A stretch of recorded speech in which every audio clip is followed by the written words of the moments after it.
Hi, everyone. It is Robin from Western Mass. It is Sunday, September 18th, 2022. This is the Q&A section of our Morgellons Call of the Week. Okay. Okay. This is Richard Kuhns, author of How to Get Your Life Back from Morgellons and Other Skin Parasites and even Chronic Lyme Disease. And we have some questions that people have joined us and would like to ask. So, Chris, would you open up a line to one of our participants? Anna. Hi, Anna. Hi. My quick question is about probiotics. I wanted to get some clarity because there are probiotics specifically made for the dental, different strains for gums and teeth. And then most, probiotics are specifically designed for the gut. I'm just wondering, because of the springtail issues, it's not recommended, for those who have the additional issues with springtails. I wonder if you have any information about the strains of probiotic for the gums and teeth versus the ones that are marketed for one's gut. Well, I can tell you basically the ones that you get in the health food store, probiotics that are there for your gut, are a problem if you're dealing with with Columbella, springtails. I suppose there are different formulations available, and I'm not an expert on the various formulations. Our direction has been primarily moved beyond probiotics because they're really not, at most, out of maybe 200 possible strains of probiotics, you might be getting a dozen or so. So they're not even complete, in a sense, of all that you really need in terms of probiotics. They're just a smattering of the good, healthy bacteria.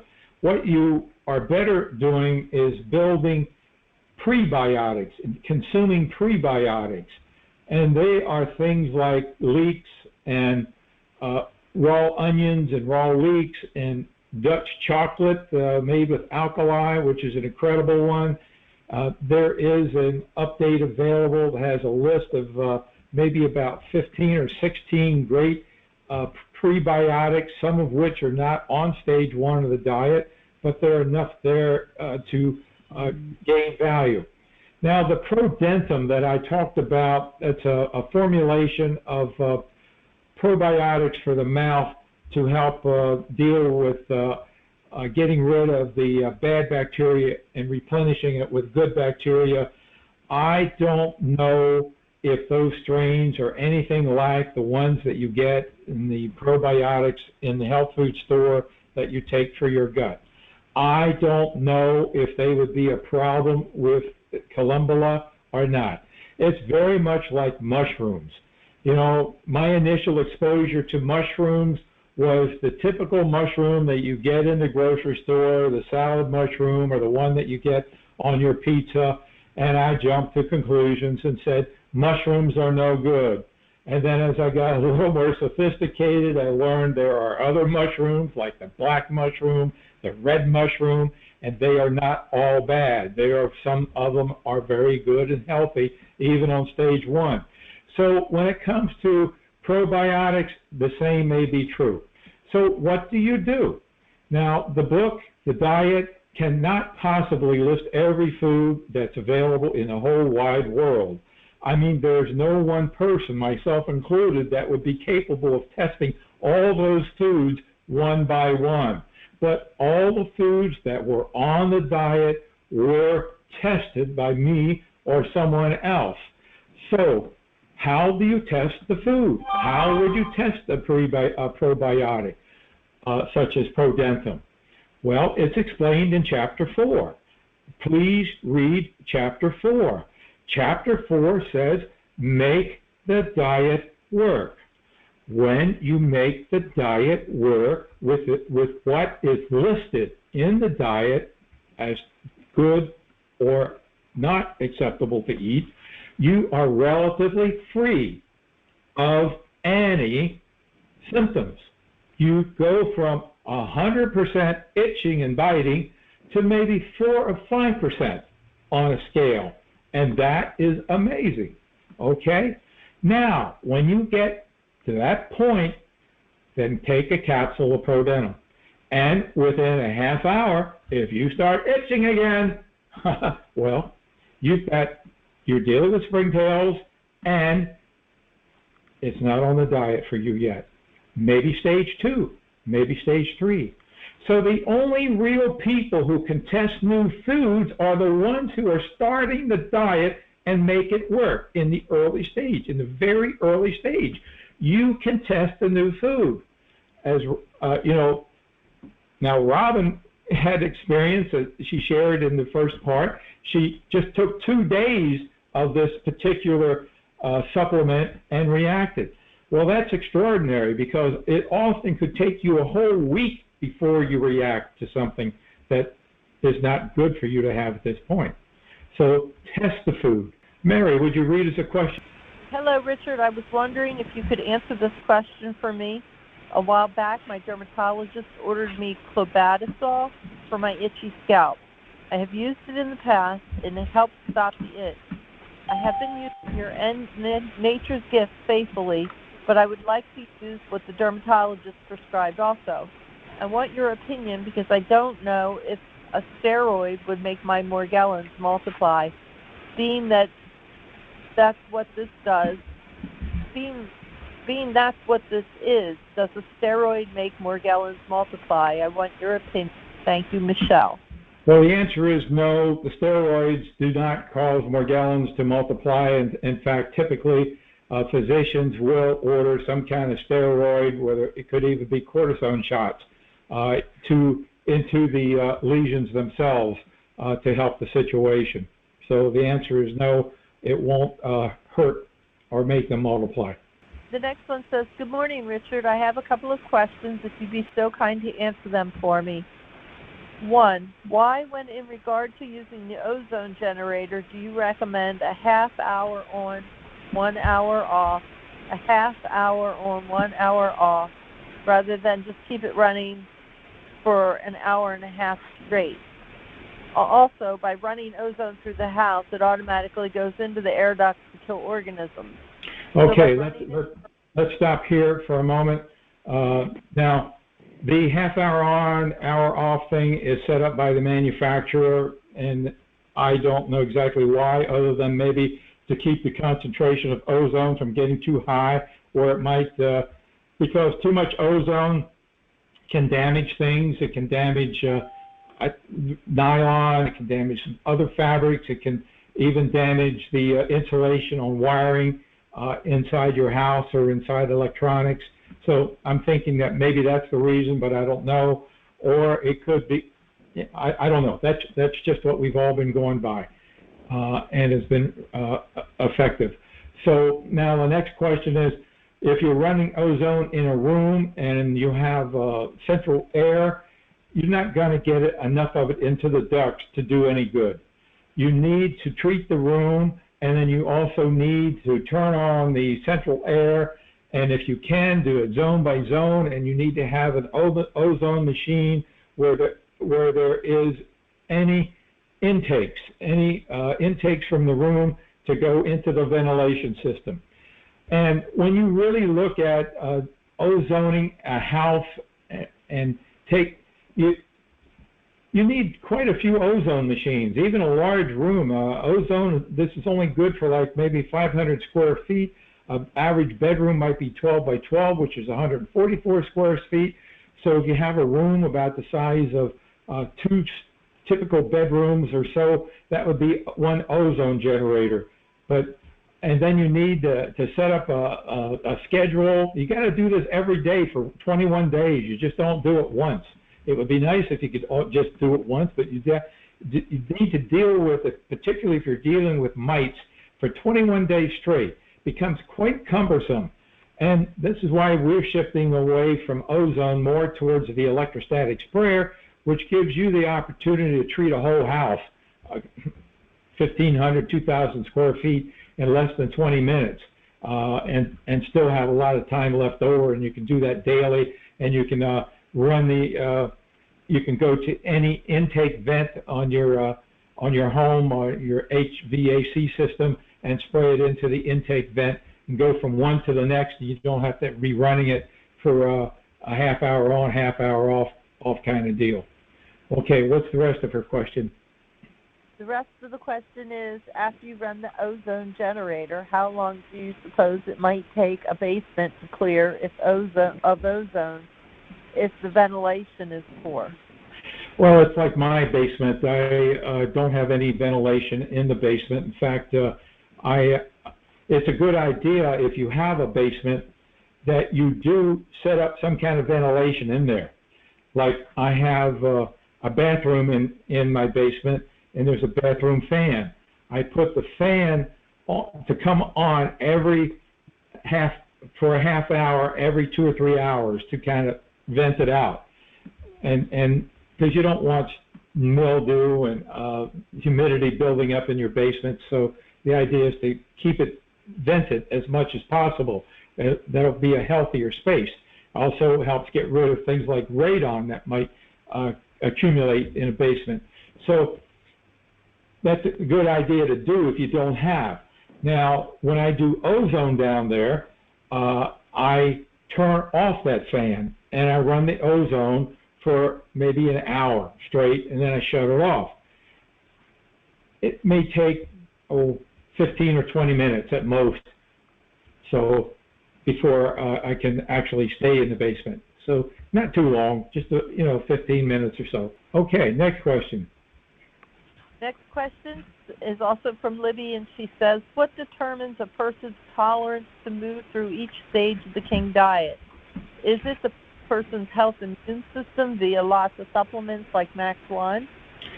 Okay, before I get into that, what I want to do is go back to the last question, because the person who has probably a lot more experience with ozone is Robin than I do.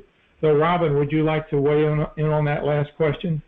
Well, I would, if you can run fans, even if you don't have windows, it shouldn't take more than 20 minutes.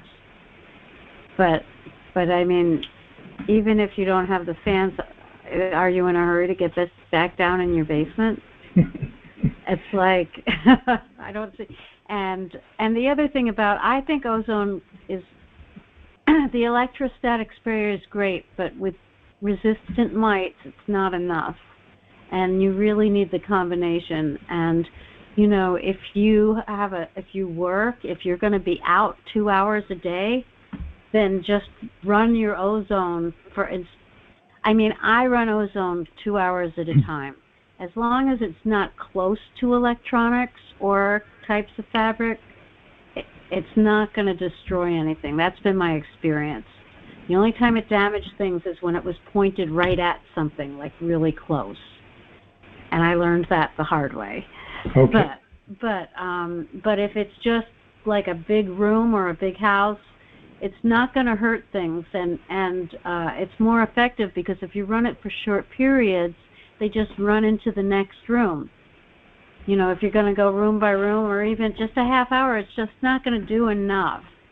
And in my opinion, sure. I mean, maybe some people can weigh in on that, but I found 2 hours is the magic number.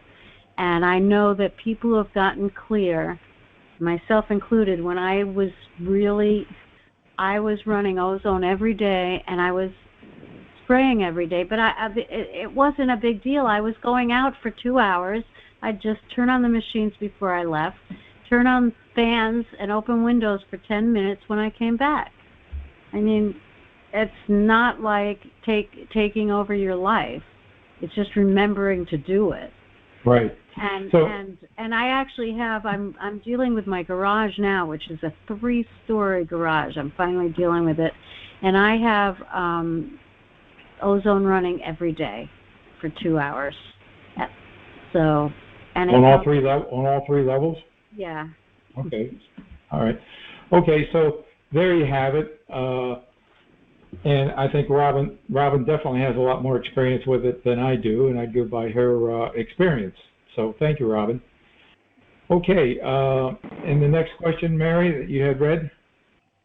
Yeah, she she's asking what determines a person's tolerance to move through each stage of the King diet. Is it the person's health and immune system via lots of supplements like MaxOne? So the supplements you take, the more supplements you take, the faster you can move through each stage without issues. This, of course, is assuming the environmental clothing is clear.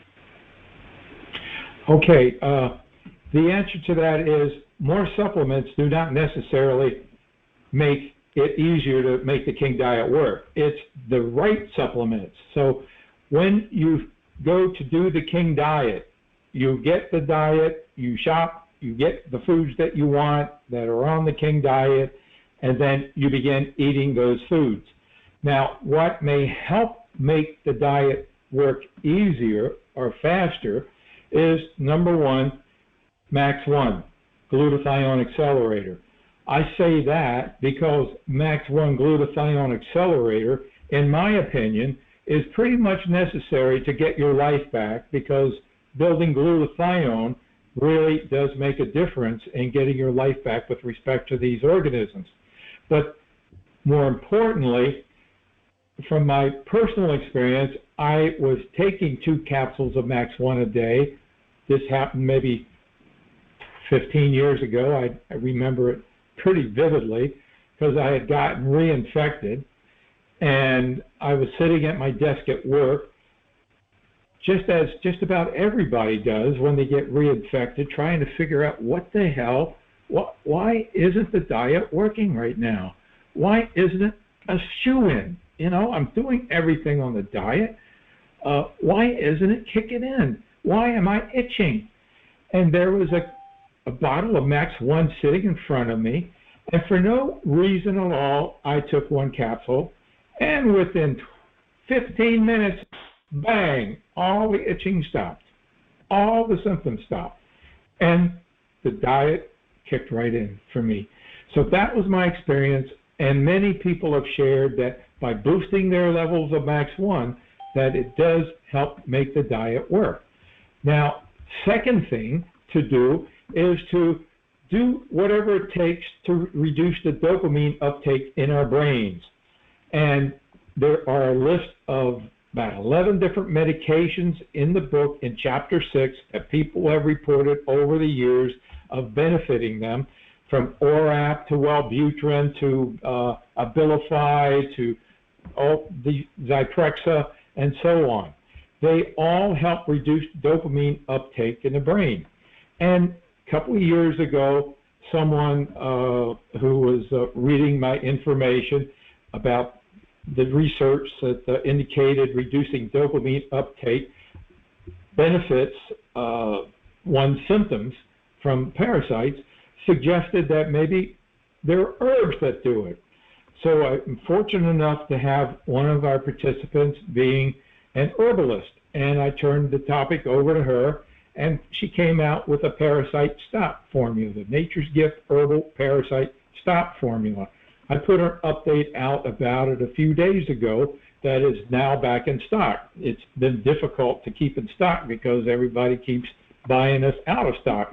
So it's a collection of herbs that help reduce dopamine uptake in the brain, and we've had a lot of success with it over the last couple of years. It's amazing.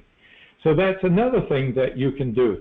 And then more recently, Mary has introduced us to the aspect of pheromones, and we brought pheromones into the store. And by applying these massage oil pheromones after you take a bath onto your wet skin, it's soothing. I mean, people written in.